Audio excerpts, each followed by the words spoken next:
Hello everyone, I'm Joshua Jones. This is GLHF MTG, and today we are continuing in our tribute series with episode 2 and a commander deck tech on Nicol Bolas, the Ravager. It's a Grixis 1 4/4 legendary creature Elder Dragon, with flying of course, and when Nicol Bolas the Ravager enters the battlefield, each opponent discards a card. You can pay 4 in Grixis and exile Nicol, and bring him right back to the battlefield, transformed under its owner's control, only at sorcery speed, to become Nicol Bolas the Arisen. A 7 loyalty, legendary Planeswalker Bolas that has a +2, draw 2, a -3, deal 10 to target creature or Planeswalker, a -4, put target creature or Planeswalker card from a graveyard on the battlefield under your control, and a -12, exile all but the bottom card of target player's library. So this is what we're going with for our commander today. Pretty powerful abilities, pretty expensive card right now too. But anyways, the tribute series cannot be a tribute series without a tribute. And today's tribute is James Tuscano. Started playing Magic in Onslaught with the local game store of Java Game House, the Board Game Cafe in Jacksonville, Florida. And favorite colors are Mardu. James is a good friend of mine. We met back in 2014 and started playing Magic together, and just pretty much been hanging out all the time since then for 4 years, until this year. Unfortunately, I had to move, and James and I will link up together again. But he sent over his deck list for Nicol Bolas, and I gave it a look and saw that James is definitely running kind of a zombie theme to his deck. You can check it out at 1252568 on MTG Goldfish. About a $400 zombie theme, Grixis, good stuff deck, and it's really, I like it a lot. It's definitely playable. But taking a look at our build for the deck today, I'm going to give you a discard tribal. So from zombies to discards and a little bit of Specter Tribal mixed in there. 1253060. I'll leave a link to all this stuff in the description of the notes, but you can see the deck list overview here. So this deck is all about Nicol Bolas. We have Nicol Bolas the OG, Nicol Bolas the Planeswalker, Nicol Bolas the Deceiver, Nicol Bolas the God Pharaoh. All three Nicol Bolas Planeswalker cards here, and then of course the original himself. So it's all about Nicol Bolas. It's all about discard.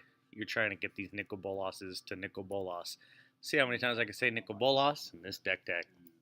So we have our discard suite, right? Can't be a discard tribal deck if we don't have discard spells. So here we just see 4 creatures at the 3-drop slot that all have to deal with dealing combat damage and having our opponent's discard or target opponent discard. So, and then the one case here with the Blood Husk, you just have the multi-kicker. So as much as you can get into it, multi-kicker just means you can play as much black mana as you want, and that's how many times that trigger will go off. We continue up the curve with we're staying right here at the 3-drop actually, with some more deal combat damage to a player, and they discard or enter the battlefield, discard, pay X, discard. All about discard. This is just our discard suite with creatures that are dealing combat damage or ETBing or having other things to do with players getting rid of their hands. We don't want our opponents to have any cards in hand. Then there we go. Now we're moving on up to the 4-drop slot with more discard. You get discard that's going to get you 2/2 zombies. You got discards that's just, getting bigger on our creature for discarding. Discard for days. Looks like we moved in from Nicol Bolas to saying discard a lot. Oh man, so this will wrap it up here with the discard suite as far as this goes on the 4 and 5 mana drops. Here I like this KO Lord of We, or however you say that, because you could just tap it to discard. And then finally we have Nicol Bolas the Ravager. Of course, our commander ourselves makes our opponents discard. Some morph mechanics here, an in-step automatic discarder. And there we go. So it doesn't really matter if our opponents are discarding if we have to get in for combat damage. So one thing I wanted to point out is that this deck is about Nicol Bolas.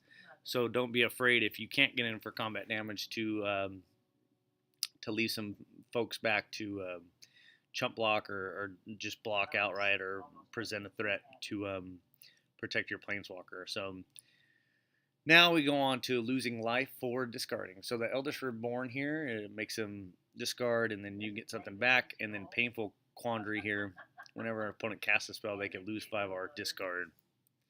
Continuing on, we have the Caress, Magreem, and Raider's Wake, which all do the same thing. 2 loss of life or damage or raid trigger ability for discarding so that they have to take damage. Your opponents have to take damage from the 2, 3, and 4 drop slot when they discard.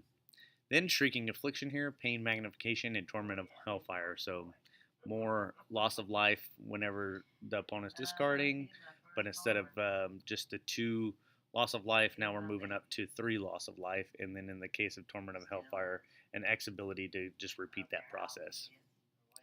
And with that out of the way, we talk about our card advantage. So we don't want our opponents to have cards, but we certainly want to keep cards in our hands. So we have Blue Sun Zenith here just to draw X cards, and then also to, I guess, in a pinch, for some reason, if you're getting close to milling an opponent out, you can make that player draw the remainder of their deck if you have enough mana, but mainly to keep our hand full.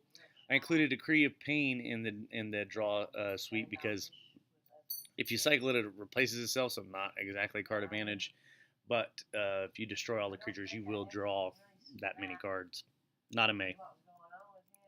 Then we go on to the Mind Eater, the Specter, the Notion Thief, and the Cruel Ultimatum. We're playing a Grixis deck. I think Cruel Ultimatum is, pretty expensive, but it will draw you cards, and you're going to get 3 cards. You're going to gain some life, so people are going to discard and lose some life, so it is card advantage. The Mind Eater here, just a nice little menace vampire that lets you look at the cards that you exile from a player's hand, which is essentially discarding, and then the Specter that does the same thing.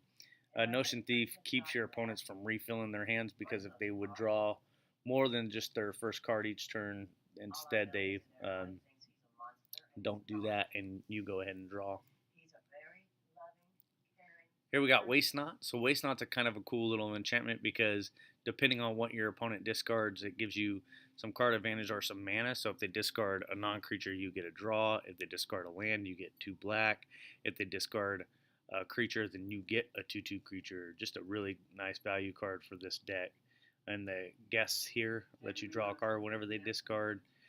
Same thing with the Demir Cut Purse. You get a draw whenever somebody discards because you dealt combat damage, and then a new one, the empty one from Dominaria. So they discard, you draw. Just constantly getting the theme there.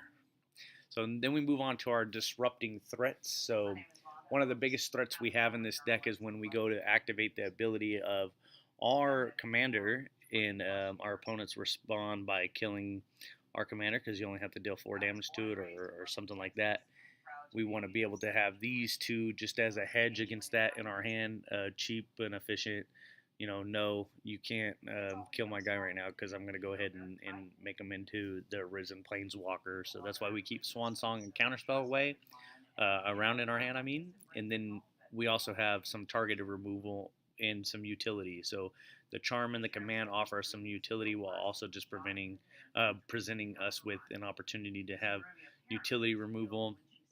Hero's Downfall against Troublesome Planeswalkers, Terminate against anything that has a type of regenerate type of thing. It won't, regenerate won't matter. Then we have some sweepers. So Rakdos Charm just as a slight hedge against token builds for the 1/1 tokens that are floating around out there, or against a player's graveyard. And then in a pinch, if you need to, you can just get rid of an artifact with it.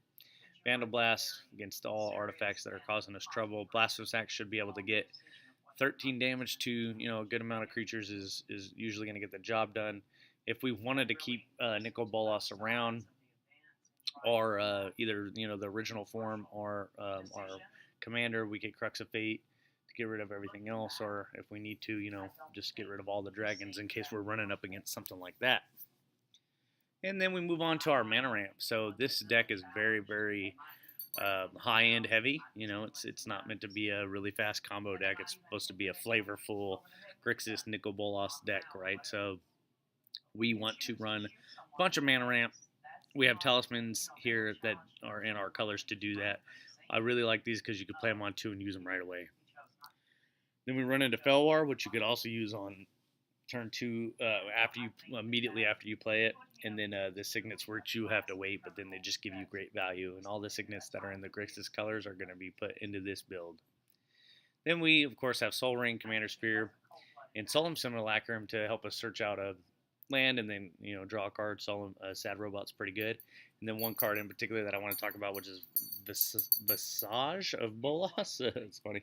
4 mana for a mana rock, so a little bit expensive, but it does tutor out our one Nicol Bolas the Deceiver and puts it into our hand. So that's the one from the Planeswalker decks, Nicol Bolas, which is not a bad card. So basically a tutor to replace itself, and then a mana rock. I'd pay 1 mana to search up that Planeswalker and put them into my hand, and then 3 mana for just a regular commander's here, essentially, minus the draw card part, I guess. So these two are kind of like the same thing, sort of. Enough on that.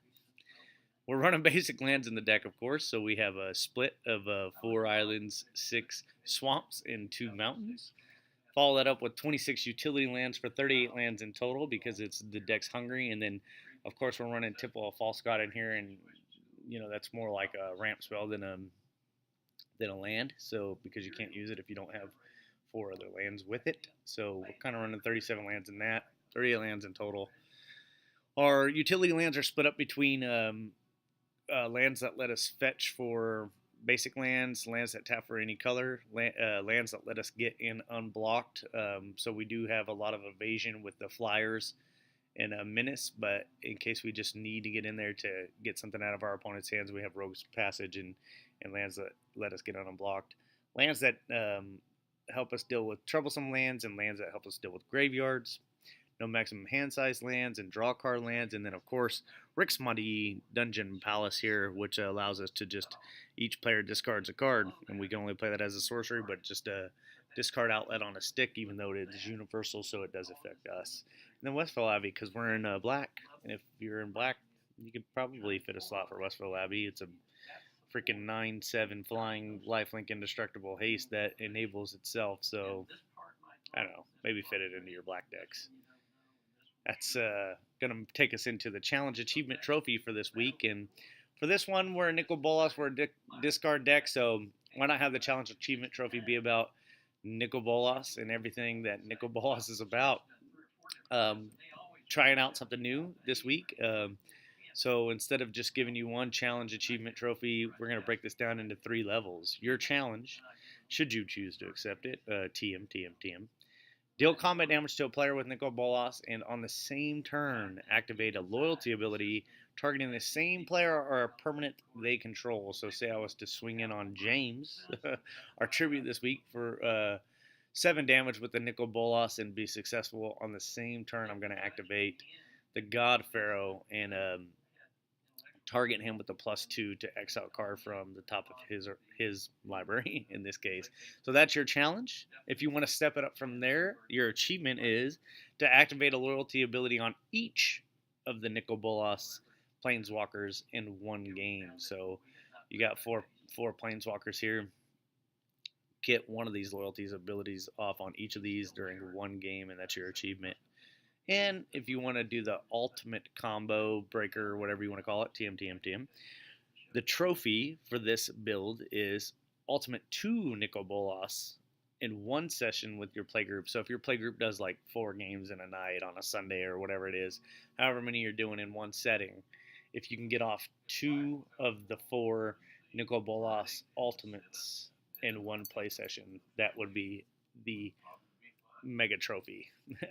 Good luck, and let me know if you pull any of these off. That's about going to wrap it up. So I got to ask you to please like, share, subscribe, hit the bell, comment. And would you like a tribute? If you do, let me know below. You'll see that James's deck tech in the description is about $400 for that zombie build, which I happen to know that, was put together based on a Thraximando thing. And, it's pretty cool and flavorful. And this optimized type of a build for a discard strategy featuring Nicol Bolas is going to run you about $120. This is a little deceiving because this cart is in 42 packages. TCG was having some slight issues getting this to like optimize the carts and the 3 options that I normally do.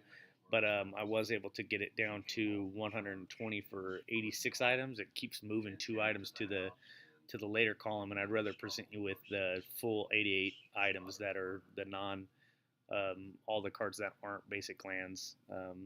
And so, I mean, 136 is what it shows here, but I got it down to 120. Anyways, kind of getting on it here, so I'm sure this video is going to be long enough. Shout outs to my boy James Tuscano. I miss you, man. It was great playing with you. I hope all of you out there enjoyed this Grixis deck tech with Nicol Bolas the Ravager. Let me know what you think about it below, and like I said, we'll see you next time. Thanks for watching GLHF MTG, and good luck. Have fun.